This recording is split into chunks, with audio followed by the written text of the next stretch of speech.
E eu vou falar um pouco sobre o Gradient Boosting, né, que é um algoritmo aí que a gente vai passar um pouco sobre ele. E hoje o que a gente vai falar, né? A gente vai falar o que é o Gradient Boosting e passar tipo, as ideias principais dele, né, que é um algoritmo que pode ser, de certa forma, complexo, então é mais para dar uma ideia, uma introdução mesmo do que ele é. E falar um pouco sobre o Cat Boost, que é um algoritmo que é uma variante aí do Gradient Boosting, e passar um pouco de código, assim, uma coisa também bem simples para dar uma intuição e discutir um pouco desses algoritmos aí como um todo. E se vocês quiserem perguntar, me parar aí no meio do caminho, também fiquem à vontade para abrir o microfone e tal. A gente vai trocando ideia. Mas vamos lá, então. Gradient Boosting. O que é o Gradient Boosting, né? Ele é uma técnica de ensemble, que significa basicamente que a gente vai usar pequenas peças para fazer uma predição, e cada uma dessas peças faz pequenas predições, né? E são vários estimadores fracos que a gente vai juntar para fazer um estimador mais robusto. E aí, nesse caso, a gente vai estar falando de gradient boosting relacionado a decision trees, que são as árvores de decisão, né? Mas o que não é necessariamente uma regra.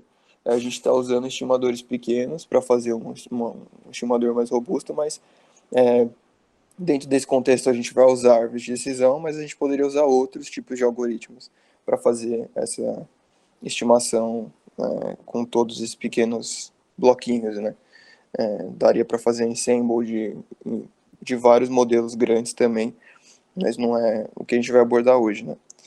E o gradient boosting ele é usado tanto para classificação quanto para regressão, né? E também vale ressaltar, né? Tipo, você consegue fazer tanto regressão quanto classificação usando árvores de decisão. Isso surgiu uma questão que me perguntou uma vez. Você consegue fazer tudo que dá com algoritmos de árvore, né? Classificação e regressão. Não tem nenhuma restrição quanto a isso. Mas pensando no gradient boosting, né? Por que gradient, né? Tipo, da onde veio isso nesse nome, né? O gradient boosting ele se baseia muito nessa ideia de resíduo, que se você for pensar no caso da regressão linear, você traçou uma reta lá e aí tem a distância do seu ponto até essa reta é o resíduo, né? Como se fosse o erro, essa distânciazinha, né? E ele vai usar essas informações, não necessariamente igual à regressão linear, né? Porque a gente vai estar tratando de árvores aqui, mas ele vai usar esses resíduos e vai usar o gradiente para conseguir minimizar é, a função que ele está querendo diminuir o erro, né? A gente vai falar um pouco disso mais à frente. Mas a ideia dessa equação inicial de resíduo é a que está aqui em cima para vocês. Eu não sei se vocês conseguem enxergar o meu mouse, mas é a que está com r de x é igual a f de x menos d de x, que seria o resíduo, né? A função que você quer aproximar menos a que você tem agora. E aí você quer minimizar isso, porque você quer acertar o que você está prevendo, né? E essa minimização vai envolver gradientes, que a gente vai ver também um pouco no pseudocódigo. E porque o ensemble foi isso que eu falei, né? Tipo, a gente vai usar várias árvores para incrementalmente melhorar a nossa predição. E aí essas árvores pequenas é o que está nessa equação do lado aqui, né? O d de x é igual os d de x1 até o m, né? D3 de m de x para unir todas essas predições e fazer com que o algoritmo seja mais robusto, né? E aí a ideia é que a gente vá aprendendo conforme esses resíduos para construir uma árvore que aqui eu coloquei como mínima, mas é mínima no sentido do erro, né? Não é no sentido é, teórico da palavra, né? A gente não está fazendo uma árvore pequena ou nada do tipo. É mínimo no sentido do erro que a gente está tentando minimizar. E acho que é mais ou menos um pouco da explicação assim do por trás do algoritmo, né? Mas aqui a gente vai passar um pouco também sobre esse pseudocódigo, que é mais para dar uma ideia, né, do que é. E uma coisa que vale ressaltar também é que como a gente está usando árvores, a gente herda um pouco das propriedades que tem, né? Então, tipo, a gente não precisa também se preocupar muito com escala de features e coisas do tipo. A gente vai ter outras preocupações, mas também vale lembrar que como a gente está usando árvores, tem essas considerações. E e a ideia é que a gente vai ter os nossos dados, a gente vai ter uma função de perda, e aqui a gente vai estar falando do squared error, que é o erro quadrático, né? É, então, a consideração das contas e das equações que o algoritmo tem, um pouco do que tem disso no pseudocódigo aqui leva em consideração isso, né? E aí o nosso output vai ser a predição mesmo, numérica, ou se a gente fosse fazer classificação, teria algumas modificações, né? Mas a ideia geral é essa, que você começa com uma árvore, e aí, na verdade, eu coloquei que ele está inicializando com um valor constante, que seria a média das folhas dessa árvore, que você fez, né, uma pequena árvore de decisão. É, ela é pequena, essa realmente é pequena, não tem muita profundidade, mas é a média nessa primeira interação, considerando essa função de perda, porque, na verdade, ele tá fazendo a soma do argmin da função de perda. Né? Então, tipo, não é exatamente essa conta, mas na primeira interação acaba sendo a média.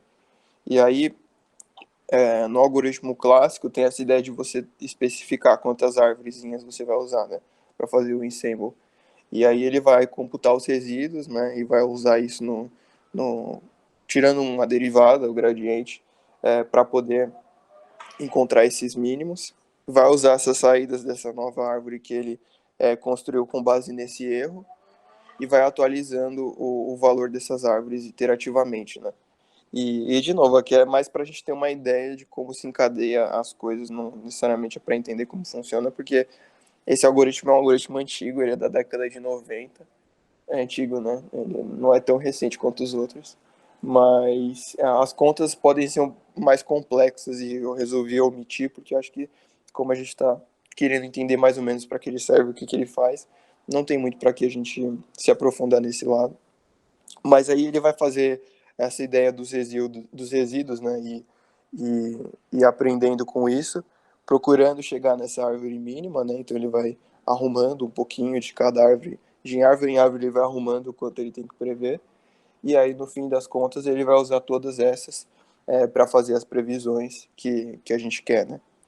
E aí, tem uns pontos importantes aqui que a gente omitiu, né? Um primeiro deles a gente está usando, a gente constrói uma árvore, faz uma predição e usa isso para atualizar. Então, tipo, no fim das contas, a gente tem um viés, um bias embutido, né? A gente está prevendo com o que a gente construiu. Uma outra coisa é que a gente está usando as árvores, mas não de forma igual. A gente tem um learning rate no meio do caminho, que é justamente para a gente ponderar como a gente vai fazer essa predição com base nessas árvores que a gente usou, né? E essas árvores são pequenas árvores mesmo, que a gente vai usar elas como estimadores fracos, né? Então a gente usa o learning rate para isso. E fora o learning rate, tem vários parâmetros que são sensíveis, um deles até o Gabriel falou, no Random Forest, né, que é a profundidade máxima, mas também tem outros, tipo como o número máximo de folhas, e outros parâmetros que vão estar no meio do caminho na hora de computar o gradiente, enfim. Também varia um pouco de algoritmos de gradient boosting, quais são os parâmetros, mas esses acho que são assim, os que é sempre bom ter na mente. É, e aí, o porquê, né, de existirem tantas bibliotecas? Tipo, tem o XGBoost, que também o Gabriel tinha comentado, é, tem o LightGBM e tem o CatBoost, né, que a gente vai falar um pouco dele também. E o que, que é diferente? Eles basicamente têm diferenças naquele loop do meio do caminho, né, e eles vão... O que, que vai influenciar, né? Na forma como ele constrói essas árvores, ele vai no algoritmo clássico, construindo folha por folha. Não necessariamente todos os algoritmos dessas outras bibliotecas fazem assim, mas vai ser diferente como o resultado final da árvore, né? Se ela vai ser simétrica, se ela não vai ser simétrica. E no fim das contas, isso vai influenciar na performance do treino, porque você vai ter que computar esses valores, né? E a árvore sendo simétrica ou não, tendo propriedades de árvores, né? Que aí vai mais um pouco para a teoria, ela vai ter velocidades diferentes, né? Performance diferente. E tem muitas otimizações aí no meio do caminho, muitas mesmo, assim, e que vão ser variadas, assim, conforme os algoritmos. Os algoritmos que são mais performáticos desses três é o LightGBM e o CatBoost. E o XGBoost, ele é um pouco mais lento, assim, em vários cenários. Ele pode chegar a ser bastante lento. comparação com esses dois, mas é um pouco das diferenças, assim, vale a pena sempre consultar as documentações para isso. Mas por que o Cat Boost, né? O Cat Boost, ele é um algoritmo de gradient boosting, né? Uma melhoria aí, né? Podemos dizer assim. E ele vai ter algumas diferenças importantes. Ele funciona bem em alguns cenários, em vários cenários, na verdade. Um deles é que quando você tem dados de diferentes tipos, ele tem tratamento para dados categóricos que são bem mais robustos que o algoritmo clássico de gradient boosting e que o LightGBM em várias situações. Ele funciona bem quando a gente tem poucos dados, isso pode ser um cenário interessante de avaliar. Ele também é menos afetado por overfishing pela forma como ele constrói a árvore, que é simétrica, e pela forma como ele otimiza algumas questões ali na hora da construção, porque a gente tinha comentado, né, que a gente está usando a árvore que a gente construiu para fazer previsão, mas o CatBoost ele permuta as árvores e faz umas permutações lá para tentar mitigar esse problema, além de outras coisas, né? E por ter essas árvores que são simétricas, né?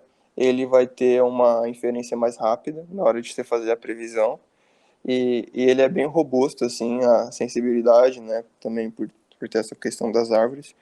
E ele faz ele faz o processamento de dados categóricos internamente. Então você não precisa se preocupar muito com essas coisas de eventualmente fazer encodings e tudo mais.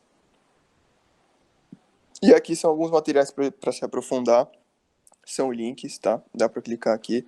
O primeiro é o vídeo acho que ela é Head, lá do CatBoost, e ela explicando como faz, como eles fizeram, algumas considerações, que é super legal de ver, é uma explicação bem completa. O Docs do CatBoost também tem muitas coisas de tutorial, de vídeos, de instruções e várias comparações e benchmarks do algoritmo, né? E no Kaggle eu peguei um dos tutoriais que eu olhei para preparar aqui esse material, mas tem muitos outros e esses algoritmos de gradient boosting, é, em especial esses que são mais performáticos, tiveram vários resultados positivos em competições. Hoje em dia tem muita competição que a galera ganha com Deep Learning, né? Acho que já é a maior parte, mas é uma técnica que por muito tempo foi bem superior, assim, nesse cenário de competições. Não só um algoritmo em si, né? Ele é agregado a várias coisas aí, tipo feature selection, feature engineering, né? Que a gente viu, mas eles têm uma qualidade bem boa, assim, para competições e para outras coisas também, né? Mas beleza, vamos abrir rapidinho esse notebook, que ele é mais uma introdução mesmo, para a gente passar um pouco pro código, não ficar só na apresentação. E aí também o link eu passo depois, né? Se vocês quiserem pegar um notebook, rodar, mas ele é bem simples mesmo. Aqui na verdade eu criei uma macro, né, para importar tudo de uma vez com essa linha. Então eu importo muita coisa aqui. E aí, beleza, aqui chega no CatBoost, né? Ele tem o CatBoost Regressor e o CatBoost Classifier. A gente está pegando também um outro para título de comparação, que é o do sklearn. E eu estou usando o dataset do California Housing, também só para testar esse cenário de regressão, mas é para só dar uma simplificada. Aqui eu estou pegando, basicamente, printando três métricas de regressão, que é o Mean Absolute Error, que seria o absoluto. Aqui é o erro quadrático, né? Mean Square Error. E aqui eu estou tirando a raiz com o NumPy. E, bom, aí para chamar aqui essa função de datasets do sklearn, basicamente uma função, pego os dados, pego o target, fiz um plano dos data frame, e aí aqui é o head do meu X, que tem a median income, a idade da casa, o número de quartos, número de cômodos, número de quartos, população, ocupação, latitude e longitude. Ele já vem limpinho, né, mas não custa dar uma olhada. E aqui é um plot bem simples, assim, que acho que é bem padrão desse dataset que o pessoal faz, que é tipo, aqui é a Califórnia, né? Dá pra ver, assim, que é a costa da Califórnia. Não coloquei sobre um mapa, que é só pra dar uma olhada, mas, né, você consegue ver algumas concentrações aqui, né, das regiões, se você quisesse fazer uma análise mais minuciosa e tal, que ele vem com essas informações de latitude e longitude, e aí basicamente a cor significa o median income, e o tamanho da bolinha, que não tá tão grande assim, né, mas é a população. E aí você consegue ver essas concentrações, aqui tá mais caro e tal, tem lugar que não tem muita ocupação. Mas beleza. Vamos tirar esse latitude e longitude que a gente não vai usar. Aqui eu estou separando, coloquei teste, né? Mas para o nosso contexto de competição seria validação. Dividindo com 0,75, poderia ter sido qualquer outro valor aí que fizesse sentido. E aí a gente tem aqui separado, né, o nosso treino para fazer esse teste do algoritmo, né? E aí aqui é bem simples. Eu não me preocupei com nenhum parâmetro. Eu só rodei ele simples para ver se eu conseguia ver alguma diferença e para passar um pouco sobre como você poderia usar o CatBoost, né? Então você vê que é praticamente igual quando a gente está usando os Scikit-learn, né? Então, tipo, aqui é o do Scikit-learn e aqui é o CatBoost. Então é bem simples, assim, a interface dele é muito boa. E a gente vai passar também sobre alguns métodos, mas você consegue ver aqui que até para você fazer acompanhamentos, assim, do algoritmo ele já tem várias coisas, ele tem muitos parâmetros, que também você precisa às vezes fazer um grid search, né, que é aquela busca por hiperparâmetros e testando, ver qual performa melhor. Ele tem também já auxiliares para você fazer cross-validation, vários tipos de cross-validation, ele integra bem com algumas coisas do scikit-learn.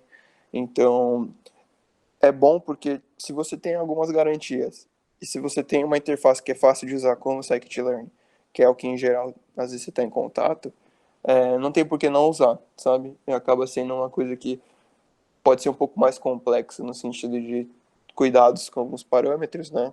Máximo de profundidade, número de folhas, ele tem muitos outros na documentação, né, mesmo, mas é interessante observar essas coisas, né? E é que, tipo, rodando ele bem básico, a gente já vê alguma diferença pequena, mas significativa, nessas métricas, né? O root mean square error vai ser basicamente a raiz, né? Então, às vezes não precisa nem olhar esse cara aqui, mas você vê que o erro é menor, né? A gente está olhando para o erro aqui, não é probabilidade nem nada, tá? O erro, quanto menor, melhor, né? Mas ele já performou super bem, né?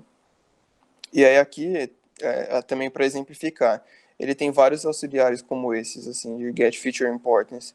E aí você pega já como um Pandas Data Frame, você consegue fazer o plot bem fácil, assim, de ver quais foram as features que importaram mais ou importaram menos. Também porque é um algoritmo de árvores, né?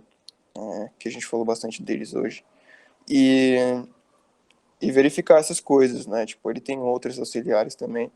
E ele também integra com o SHAP, o que é bem legal. Você pode passar um modelo para o SHAP, né, que seria... ele faz algumas contas, algumas coisas, umas maracutais lá para você conseguir saber a importância dessas features também. Mas ele leva em consideração, eu não sei muito bem assim, em específico, mas existe uma diferença entre você ver a importância considerando outras features ou ver a importância considerando só essa. E aí ele tem essa biblioteca para você ver esse tipo de coisa. E ele também integra super bem e você consegue fazer essas visualizações aqui, entre as muitas que tem. Então, né, ele é bem legal também nesse sentido de, tipo, ser performático, integrar bem, ser fácil de usar, ter cross-validation, ter grid search e muitas outras coisas aí. E performar bem para classificação, tipo, o toque dele também vai muito para classificação. E ele roda muito bem em GPU também. Isso é um ponto importante. Tipo, a performance dele em CPU às vezes é pior do que o da IBM, mas em GPU ele roda super rápido. E aí, voltando aqui. Aqui tem algumas referências, né? Sobre Gradient Boosting, sobre o... Esse aqui é o mesmo link que está anteriormente, mas que é no Cat Boost. E é a playlist que tem do StatQuest sobre Gradient Boosting, que é muito boa, né? E é bem legal, é bem divertido de assistir. Então, se vocês animarem aí, quiserem ver, tá algumas referências.